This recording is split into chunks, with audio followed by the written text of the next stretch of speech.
नाज़रीन आदाब, अली वासी एक मर्तबा फिर नया दौर के प्लेटफ़ॉर्म से आज की ताज़ा तरीन और अहम तरीन खबरों के साथ आपके सामने हाज़िर है।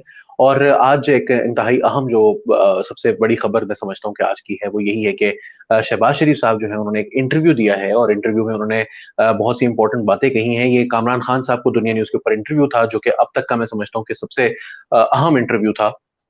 शहबाज शरीफ साहब का इस टेन्योर के अंदर और ख़ास तौर पर जब से वो जेल से बाहर आए हैं, ये उनका पहला था, मुफ़स्सिल इंटरव्यू था। इसके अंदर उन्होंने तमाम मौज़ूआत के ऊपर बातचीत की, पार्टी के अंदरूनी मामलात के ऊपर बात की, पार्टी के माज़ी के ऊपर, पार्टी के फ्यूचर के ऊपर बात की और वो खुद से मुस्तक़बिल को किस तरह से देख रहे हैं पाकिस्तान के, उसके ऊपर उन्होंने बहुत अहम जो है वो मामलात के ऊपर रोशनी डाली। उनकी अपनी सोच के हवाले से उन्होंने बहुत अहम मामलात पर रोशनी डाली, जिसके अंदर कामरान खान साहब का जो मैं ये भी कहता चलूँ कि कामरान खान साहब को ये इंटरव्यू जो है, वो ये भी साबित करता है कि कामरान खान साहब जो हैं वो भी अब उस तरह से इमरान खान के आशिक नहीं रहे जिस तरह सबसे कुछ अरसे पहले थे और अब वो शहबाज शरीफ के आशिक बन रहे हैं। तो आप समझ जाइए कि शहबाज शरीफ की तरफ जो है वो लोगों का झुकाव क्यों जो है वो बढ़ता चला जा रहा है। तो क्या वो नए लाडले हैं मार्केट में? अब ये तो तकरीबन साबित होता चला जा रहा है, लेकिन ज़ाहिर है जब तक हो नहीं जाता तब तक ये कहना जो है वो मुमकिन नहीं है, क्योंकि इमरान खान साहब को माज़ी में भी कई दफ़ा हटाकर उनकी जगह शहबाज शरीफ को लाया जा चुका है। कभी एक दफ़ा भी ये ऐसी पेशगोइयाँ जो है वो पूरी नहीं हो सकी।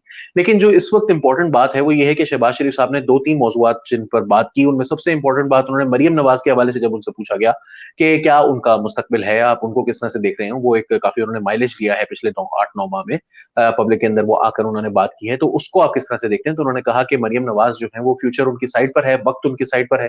अब वो आगे जो है वो एक सियासतदान बन चुकी हैं और वो सियासी लीडर बनकर उभर रही हैं, उनका पूरा हक है कि वो सियासत करें और मैं बतौर चाचा के उनको गाइड करूँगा। लेकिन हमज़ा शहबाज़ की भी उन्होंने बात की, उन्होंने कहा हमज़ा शहबाज़ को भी मैं गाइड करूँगा। उन्होंने कहा मर वक़्त जो है वो मरियम के साथ है और वो हमज़ा शहबाज़ के भी साथ है।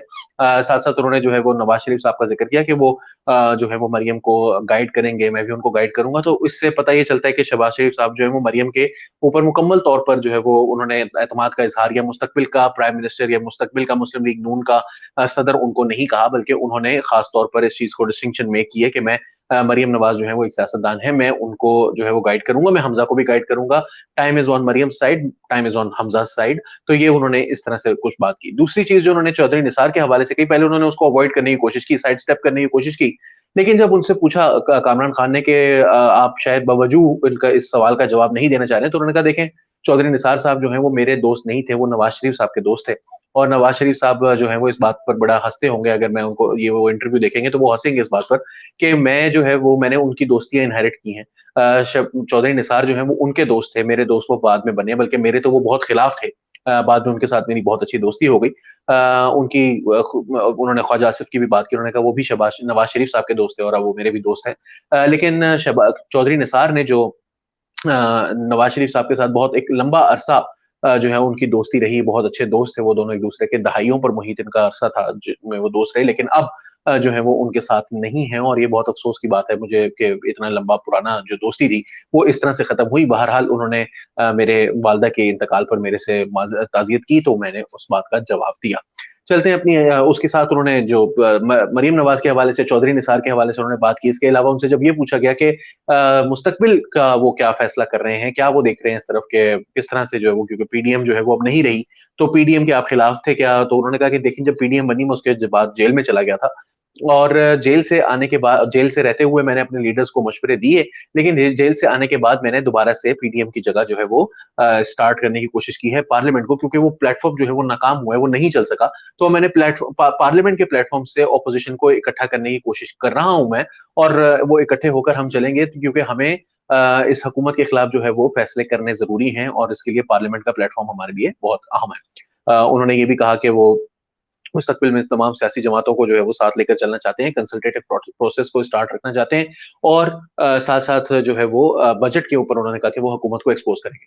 सबसे अहम जिस मौज़ू के ऊपर उन्होंने बात की वो ये की कि क्या उनका जो कंसिलिएटरी बिहेवियर है टुवर्ड्स एस्टेब्लिशमेंट, क्या नवाज़ शरीफ भी उसके ऊपर मुत्तफ़िक होंगे? क्या नवाज़ शरीफ भी उसके साथ चलेंगे? तो उन्होंने कहा कि नवाज़ शरीफ जो है वो एक स्टेट्समैन है और नवाज़ शरीफ को मैं जब जाकर ये बताऊँगा कि हम आगे चलने की, क्योंकि हम माज़ी में नहीं रह सकते, उन्होंने कामरान खान ने बार-बार उनसे ये सवाल किया। उन्होंने कहा कि उनको बहुत सी शिकायतें हैं इस मौजूदा सेटअप से और उनको जो है वो क़यादतों से उन्होंने नाम लिए हैं मुख्तलिफ लोगों के, उन्होंने इदारे की बात की है, तो इदारे के कुछ लोगों की बात की है। तो क्या उनको जो है वो कोई शिकायतें उनकी खत्म हो जाएँगी? तो उन्होंने कहा कि देखें वो हमें मुस्तकबिल को की तरफ देखना है। माज़ी की तरफ देखकर हम नहीं चल सकते और ख़ास तौर पर एक ऐसे वक़्त में कि जब मुल्क को इस तरह की सूरत-ए-हाल का सामना है जिस तरह की हम कर रहे हैं सामना, तो ऐसी सूरत में हमें चाहिए कि हम इस वक़्त जो है वो माज़ी को भुलाकर आगे चलें और आगे चलने के लिए मैं उनके पास जाऊँगा, मैं उनको लंदन में जाके ये बात करूँगा, तो चाहे मुझे उसके लिए उनके पाँव भी पकड़ने पड़े, तो मैं पकड़ूँगा और नवाज़ शरीफ साहब इस बात को समझेंगे।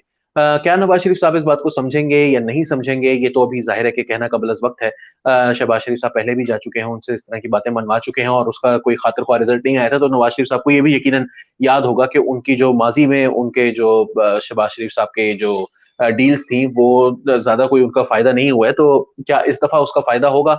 ये बात जो है वो देखने की है अभी और अभी इसके बारे में कुछ कन्फ़र्म नहीं कहा जा सकता। सो इन सारी बातों को देखते हुए शहबाज़ शरीफ साहब का लाहे-अमल ज़रूर सामने आया है। शहबाज़ शरीफ साहब जो है वो लाडले बनते चले जा रहे हैं, ये भी ज़रूर सामने आया है। लेकिन क्या शहबाज़ शरीफ साहब अपनी इस कामयाबी इस सारे प्लान को इम्प्लीमेंट कर सकेंगे? क्या वो ऑपोज़िशन को साथ लेकर चल सकेंगे? क्या वो नवाज़ शरीफ को मना सकेंगे? क्या वो ये जो बैलेंसिंग एक्ट है मरियम और हमज़ा के दरमियान इसको कामयाबी से आगे चलाते रहेंगे और इसको जो है वो और इसकी वजह से जो मसाइल पैदा हो सकते हैं मुस्लिम लीग नून के अंदर जो पैदा हो रहे हैं कुछ इतलात के मुताबिक कि वहाँ पर जो एक इनहेरिटेंस का क्राइसिस है कि इसके आगे कौन चलेगा? वो सारा कुछ देखते हुए क्या शहबाज़ शरीफ साहब उसमें कामयाब होंगे? ये अभी आने वाला वक़्त बताएगा। माज़ी की जो उनकी परफ़ॉर्मेंस है इस हवाले से उसके बारे में यही कहा जा सकता है कि कभी भी चाहे उसकी वजूहात एक्सटर्नल हो, चाहे उनकी अपनी कोई कोताही हो, लेकिन हकीकत ये है कि अभी तक उनको इन कामों में कोई कामयाबी खातिर-ख्वाह नहीं मिल सकी। क्या वो मुस्तकबिल में मिलेगी? ये अब हम आगे चलकर देखेंगे। चलते हैं अपनी अगली खबर की तरफ। आज काज़ी फ़ाइज़ ईसा साहब जो हैं, वो गए थे असद अली तूर साहब से मिलने के लिए और असद अली तूर जो हैं, उन्होंने आपको जैसे कि आप जानते हैं कि उन्होंने बहुत ज़्यादा इस सारे अरसे में जो काज़ी फ़ाइज़ ईसा साहब के खिलाफ केस चला है, उस सारे अरसे में असद अली तूर ने बहुत ही तनदही के साथ जो है वो रिपोर्टिंग की, नियाज़ और उर्दू ही के लिए रिपोर्टिंग की। असद अली तूर इस्लामाबाद में रोज़ाना काज़ी फ़ाइज़ ईसा के केस को जो है वो सुनते रहे, बड़े गौर से उसको एक-एक चीज़ को वो रिपोर्ट करते थे। डिटेल्ड एक रिपोर्ट वो देते थे और कि जो इस तरह ये भी बताते थे कि कौन से जज के क्या रिमार्क्स थे और रिमार्क्स देते हुए उनके क्या तासुरात थे। वो क्या सोच उनकी है, वो उनका बैकग्राउंड क्या है, वो जज पहले कौन से फैसले दे चुके हैं, उनकी जो सोच है वो किस तरह से चल रही है, वो सब कुछ बड़े डिटेल से वो देते रहे हैं और उसके बाद काज़ी फ़ाइज़ ईसा साहब के हक में फैसला भी आया। अब काज़ी फ़ाइज़ ईसा के हक में फैसला आने के बाद असद अली तूर के ऊपर जो हमला हुआ है, तो आज काज़ी फ़ाइज़ ईसा जो हैं अपनी अहलिया के साथ उनके घर पर गए और वहाँ जाकर उन्होंने असद अली टूर की इयादत की, जो कि एक तरह से एक ज़ाहिर-सी बात है कि अच्छी बात है कि उन्होंने इयादत की, लेकिन एक और भी बात बहुत इम्पोर्टेंट है, वो ये है कि असद अली टूर ने कुछ नाम लिए हैं, कुछ इदारों के नाम लिए हैं और काज़ी फ़ाइज़ ईसा साहब जो हैं, उन्होंने अपनी पूरी जो उनकी केस था अपने अदालत के अंदर, ख़ास तौर पे जो रिव्यू पिटीशन थी, उसके अंदर उन्होंने कुछ इदारों की तरफ इशारे बहुत ज़्यादा किए हैं। उन्होंने नाम किसी का नहीं लिया, लेकिन इशारे बहुत ज़्यादा थे, ख़ास तौर पर वो जो टीएलपी के धरने में उनका जो जजमेंट थी, उसके बारे में मुसलसल बात होती रही है। असद अली दूर भी करते रहे हैं खुद और काज़ी फ़ाइज़ ईसा के फैसलों में भी उसकी बाज़गश्त सुनाई देती रही, मीडिया के अंदर डिस्कशंस में भी, केस में भी। तो ये सारी की सारी चीज़ें देखते हुए ये भी देखना इम्पोर्टेंट है कि जिन लोगों का नाम असद अली तूर ले रहे हैं, उन्हीं का नाम काज़ी फ़ाइज़ ईसा ले रहे हैं और शायद कहीं पर ये एक तरह से जिसे कहना चाहिए कि लकीर खिंच गई है कि कौन किस तरफ खड़ा है। तो काज़ी फ़ाइज़ ईसा ने अपनी जो है वो बता दिया है कि वो किस तरफ खड़े हैं। चलते हैं अपनी अगली खबर की तरफ। आज एक इम्पोर्टेंट जो चीज़ हुई वो ये है कि हमने कुछ लोगों से, सहाफ़ियों से जो है वो गुफ्तगू की कि असद अली तूर का जो मामला है, उसके ऊपर कोई बातचीत क्यों नहीं हो रही? इसके ऊपर इतनी खामोशी क्यों है? तो बहुत से सहाफ़ियों से और सिविल सोसाइटी के लोगों से हमारे रिपोर्टर अब्दुल्ला मोमन जो हैं, उन्होंने जाकर बात की और उन्होंने ये कहा कि सहाफ़ियों पर जो अ, हमले हैं, इनका सिलसिला किसी तरह रुक नहीं रहा, तो इसकी क्या रीज़न है? जिस पर उन्होंने ये भी बात ख़ास तौर पर कही कि कल एक एहतजाज हुआ और उसके अंदर 150 से 200 लोग भी नहीं थे और कोई भी सीनियर सहाफ़ी जो है वो वहाँ पर नज़र नहीं आया, कोई भी जाना-पहचाना चेहरा ज़्यादा नज़र नहीं आया। तो सहाफ़ी मज़हर अब्बास ने उनको कहा कि एक हुकूमत जो है वो एक लॉ लेकर आ रही है, वो जामे कानून है, लेकिन इस कानून को, बिल को कानून साज़ी में शक्ल देने के बाद सहाफ़ियों के जुराइम में कमी आएगी या नहीं, ये अभी कुछ नहीं कहा जा सकता। उन्होंने कहा कि इस बिल में सहाफ़ियों कमीशन को सो मोटो लेने का इख्तियार दिया गया है, लेकिन हकीकत वही है कि अगर इस कानून पर अमल दरामद ना किया गया और ज़िम्मेदारों को सज़ाएँ नहीं दी जाती, तो फिर इस्लामाबाद हो या बलूचिस्तान या मुल्क का कोई और इलाका, सभी सहाफ़ियों के लिए गैर महफूज़ हैं। यहाँ पर शीरी मज़ारी साहिबा से भी उन्होंने बात करने की कोशिश की, लेकिन उन्होंने कोई जवाब नहीं दिया। अफ़ज़ल भट्ट साहब से उनकी बात हुई, जो पाकिस्तान यूनियन ऑफ ज फेडरल यूनियन ऑफ जर्नलिस्ट्स के साबका सदर हैं, और उन्होंने ही कल जो प्रोटेस्ट था उसको लीड भी किया, तो उसके अंदर उन्होंने उनका ये कहना था कि कुछ रोज़ पहले यूरोपीय यूनियन ने पाकिस्तान में सहाफ़ियों पर बढ़ते खतरात पर एक करारदाद मंज़ूर की। होना तो ये चाहिए था कि ये लोग गैरत का मुज़ाहिरा करते हुए कोई पॉलिसी बनाते, बल्कि ये दोबारा से सहाफ़ियों को निशाना बना रहे हैं। उन्होंने इस्लामाबाद में सहाफ़ियों के गैर महफूज़ होने पर बात करते हुए कहा कि अगर किसी सहाफ़ी पर बलूचिस्तान या कबायली इलाके में हमला होता, तो हम कहते हैं कि कानून की हुक्मरानी नहीं, लेकिन अगर इस्लामाबाद के मुख्तलिफ इलाकों में सहाफ़ियों को दिन दहाड़े निशाना बनाया जाए और उनके कातिल ना पकड़े जाएँ, तो आप रोड पर फल बेचने वाले किसी रेहड़ी-बान से भी पूछ सकते हैं, वो भी जानता है कि कौन इतना ताकतवर है कि उसके खिलाफ कोई एक्शन नहीं लिया जा सकता। साथ-साथ उन्होंने एजाज़ सैयद से बात की, एजाज़ सैयद ने भी इसकी मज़म्मत की। मुख्तलिफ सहाफ़ियों से उन्होंने बातचीत की, और जो सबसे इम्पोर्टेंट जो एक बयान था वो secretary general Pakistan federal union of journalist के नासिर ज़ैदी साहब हैं, उनका उनकी जानिब से था, जिन्होंने कहा कि हमलों पर रद्द-ए-अमल देते हुए कि पहले जब सहाफ़ियों की ज़िंदगियों को खतरात का सामना होता था, तो वो शहरे इक़्तिदार में पनाह लेते थे। मगर अब सहाफ़ियों को रास्ते में नहीं, बल्कि घर के अंदर जाकर दिन दहाड़े निशाना बनाया जाता है, जो कि इस बात की निशान नहीं करता है कि हमला आवर मज़ीद बहादुर हो गए हैं, क्योंकि सहाफ़ियों की सफ़ों में फुक़दान है, बिल्कुल मुकम्मल तौर पर इत्तेहाद का। नासिर ज़ैदी समझते हैं कि लेकिन इस बार खामोशी इख्तियार नहीं की जाएगी, और अगर इस तरह का सिलसिला जारी रहा, तो अहम इदारे के बिल्डिंग के सामने जाकर जो है वो एहतजाज करेंगे। अब वो कौन-सा इदारा है, रेडियो पाकिस्तान है या पाकिस्तान टेलीविज़न है या कोई और इदारा है जिसका हमें नहीं पता, तो हो सकता है कि हम इसके बारे में कुछ नहीं कह सकते। चलते हैं अपनी अगली खबर की तरफ। मुल्क के मौजूदा हुकूमत के दौर में मुल्क के 38% घरानों के मुआशी हालात बदतरीन हो गए हैं, ये इदारा शुमारियात ने कहा है। इदारा शुमारियात के तहकीकाती सर्वे के मुताबिक मुल्क भर में 38% घरानों के मुआशी हालात बदतरीन हो गए हैं। मुआशी हालात को बदतर करार देने वालों की तादाद सिंध में सबसे ज्यादा है, जबकि सिर्फ 2% घरानों के मुआशी हालात में बेहतरी का इंकशाफ हुआ है। तफसीलात के मुताबिक मौजूदा हुकूमत में अवाम के मुआशी हालात में मजीद खराबी आई है। 38% घराने जो हैं वो, ये जो ताज़ा तरीन जो इदारा शुमारियात की पीबीएस की जो रिपोर्ट है, 46% घरानों के मुआशी हालात पहले जैसे हैं। सिर्फ 2% घरानों ने मुआशी हालात पहले से बेहतर करार दिए। घरेलू मुआशी हालात को बदतर करार देने वालों की तादाद में सिंध में सबसे ज्यादा है, जो कि 29% है। इदारा शुमारियात के समाजी और उस म्यारात के जिंदगी के से मुतालिक सर्वे में 12% घरानों ने घरेलू मुआशी हालात पहले से ज्यादा बदतर करार दिए। 26% घरानों के मुताबिक हालात पहले से ज्यादा खराब होते चले जा रहे हैं। तो ये एक इम्पोर्टेंट जो है वो स्टैट है, जिससे पता चलता है कि मौजूदा हुकूमत जो कह रही है कि 3.94% उनकी जीडीपी की ग्रोथ हो गई है। हकाइक जो है वो कुछ इस तरह से है, आप उसके अंदर कुछ तब्दीलियां कर सकते हैं, लेकिन लोगों के हालात जो है वो तब्दील नहीं किए जा सकते। चलते हैं अपनी अगली खबर की तरफ। बिल जो कि मैरिज लाजमी बनाता है, 18 साल से उम्र किसी भी शख्स के लिए शादी जो है उसको लाजमी बना देता है। ये एमएमए के एक एमएम मजलिस मुत्तहिदा मजलिस अमल के एक लॉ मेकर हैं, उन्होंने ये पेश किया है सिंध असेंबली में, और उन्होंने कहा कि ये बिल जो है ना वो पास हो जाना चाहिए कि 18 साल का जैसे ही बंदा हो उसकी लाजमी शादी की जाए। ये बुनियादी तौर पर इसके अंदर बहुत ज़्यादा बहस की जा सकती है, बहुत ही मज़ाक़-ख़ेज़ किस्म की बात है, लेकिन असल जो पॉइंट है वो ये है कि ये क्यों किया जाता है? हमारे मौलवियों का ये ख़्याल है कि रेप इस वज़ह से हो रहे हैं या बेराहरवी इस वज़ह से फैल रही है कि नौजवान जो हैं वो 18 साल के जब हो जाते हैं तो उनकी शादी नहीं की जाती। बहुत सारे केसेज़ में ऐसा भी होता है कि शादीशुदा लोग जो हैं वो ऐसा कर रहे होते हैं। मगर वो इस बारे में उनके पास कोई जवाज़ नहीं है, कोई जवाब नहीं है। बुनियादी तौर पर रेप जो है उसका मकसद, उसका मज़ा, उसका जो असल इश्यू है वो ये है ही नहीं कि रेप जो है वो कोई कोई उसको मज़ा आता है या वो कोई सेक्स करना चाहता है सिर्फ़ इस वज़ह से वो ऐसा कर रहा है। ये एक फैक्टर कहीं-कहीं, कभी-कभी बहुत नादिर केसेज़ में होता है, लेकिन आप किसी को भी नहीं कर लेते ऐसे। आप उसी सूरत में ऐसा करते हैं जब आपको यकीन हो कि इसके ऊपर आपकी कोई पावर है। आप किसी के ऊपर अथॉरिटी रखते हैं, आप ये कर सकते हैं उसके साथ और बच सकते हैं। ये एक पावर डायनामिक है। इसमें औरत को उसकी जगह पर रखने के लिए, उसके इन हर प्लेस रखने के लिए ये किया जाता है। ये उसको उसकी जगह दिखाने के लिए किया जाता है।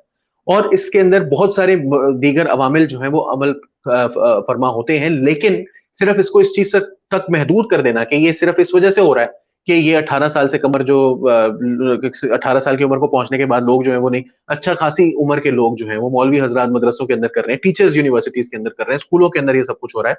शादीशुदा लोग कर रहे हैं, बहुत बड़ी तादाद में कर रहे हैं, तो फिर ये शादी का इसमें मसला नहीं है। और दूसरी तरफ आप ये भी ज़हन में रखें कि पाकिस्तान में सिर्फ 3% लोग ऐसे हैं जो कि रेप के मुकदमात में अपने कैफ़रे किरदार तक पहुँचते हैं। जब 3% को सज़ा होनी है तो 97% को पता है। लोग अब आप खुद ही सोच लें कि अगर आपको पता हो कि आपके पकड़े जाने के चांसेस सिर्फ 3% हैं, 100 में से सिर्फ 3 लोग पकड़े जाते हैं, तो फिर आप खुद ही अंदाज़ा लगा लें कोई और क्राइम भी हो ये। एक्सीडेंट हो सकता है, किसी को टक्कर मार के गुज़रने की बात हो सकती है। लेकिन अगर आपको पता हो कि आपको कुछ कहा नहीं जाएगा, आप चालान भी तो आप रास्ता भी तोड़ेंगे। आपने देखा है कि पुलिस के इसी मुल्क के शहरी जो हैं वो इशारे पर रुकते नहीं हैं, लेकिन सऊदी अरब में जाकर या यूएई में जाकर या बाहर के किसी मुल्क में जाकर वेस्ट में, उनको उन्हीं इशारों पर वो रुकने लग जाते हैं। तो उनको पता है कि यहाँ पर अगर मैंने कानून तोड़ा, यहाँ पर मैंने इशारा तोड़ा तो मसला होगा। यही वजह है कि ये होता है ऐसा। तो यही वजह है कि उनको पता है कि ये पाकिस्तान के अंदर नहीं पकड़े जाएँगे हम, तो वो कहते हैं कि ठीक है फिर करते रहो। और फाइनली जी मुफ्ती तारिक मसूद साहब ने चैलेंज किया था मुनाज़रे का, इंजीनियर मोहम्मद अली मिर्ज़ा साहब ने वो मुनाज़रा जो है वो कबूल कर लिया उनका चैलेंज। मसलकी मसाइल के ऊपर उन्होंने बहस करनी थी, तारिक जमील साहब के मामले के ऊपर उन्होंने कोई बहस करनी थी और उन्होंने कहा कि जी मुनाज़रा कर लें मेरे साथ। अब वो दोनों मुनाज़रा करने के लिए इंजीनियर मोहम्मद अली मिर्ज़ा साहब ने कबूल कर लिया। पाकिस्तान में मुनाज़रा बैन है, पाकिस्तान में मुनाज़रे के ऊपर पाबंदी है। अगर ऐसा होता है तो ये पाकिस्तान के कानून की खिलाफ वर्ज़ी होगा, शायद ये मुल्क से बाहर कहीं जाकर ऐसा कर सकते हों। किसी मुल्क में अगर इजाज़त है तो वहाँ पर ज़रूर कर सकते होंगे, लेकिन पाकिस्तान के अंदर ऐसा मुमकिन नहीं है।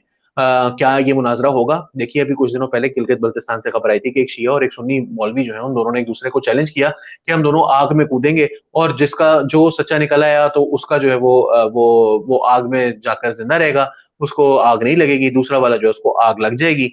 तो अब दोनों जो हैं वो आग में कूदेंगे, मुबाहिला होना था लेकिन वो आग में नहीं कूदे और जिसकी वजह से जो है वो ज़ाहिर है कि अब हम कुछ नहीं कर सकते, अब हम बता ही नहीं सकते कि सच्चा कौन है, झूठा कौन है। यही कुछ मामला जो है वो यहाँ पर भी होगा, ये दोनों में से कोई भी मुनाज़रे के लिए जो है वो ऐसा कुछ नहीं होने वाला। मुनाज़रा अगर हो भी जाता है तो कोई कभी आज तक माना है? हमने अपनी आँखों से बड़े-बड़े मुनाज़रे मैंने खुद देखे हैं, खुद वहाँ पर मौजूद होते हुए देखे हैं और फिर मैंने सोशल मीडिया पर भी बहुत सारे देखे। कभी भी कोई मान कर नहीं उठता कि मैं हार गया हूँ। सब यही कहते हैं, दोनों तरफ से फ़तह का ऐलान होता है, यहाँ पर भी कुछ ऐसा ही होना है। तो इस चीज़ों से परहेज़ करें, अपने-अपने मसलक पर जो है वो कायम रहें, लकुम दीनुकुम वलिय दीन कहकर खुश रहें अपनी ज़िंदगी में, दूसरों को भी खुश रहने दें और अवाम को भी खुश रहने दें। ये था हमारा आज का प्रोग्राम। अली वारसी को नया दौर के प्लेटफ़ॉर्म से इजाज़त दीजिए। आदाब।